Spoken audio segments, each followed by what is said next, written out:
সরাসরি দেখতে পাচ্ছেন আজকের আইএসএফের যে পতাকা উত্তোলনের কাজ চলতে দেখতে পাচ্ছেন। আইএসএফের হাজারে হাজারে কর্মী তারা একদম ৭৬ পার থেকে দেখতে পাচ্ছেন।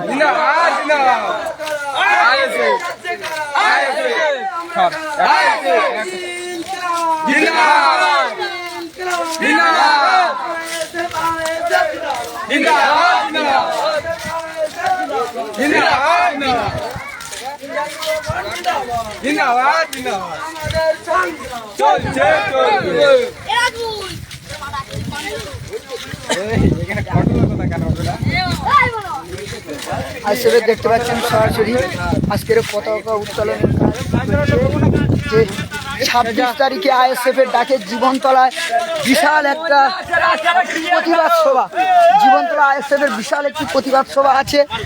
তার কারণে আজকের প্রস্তুতি চলছে যে পতাকা মারার কাজ। সঙ্গে থাকুন, প্রতিনিয়ত দেখতে পাচ্ছেন প্রায়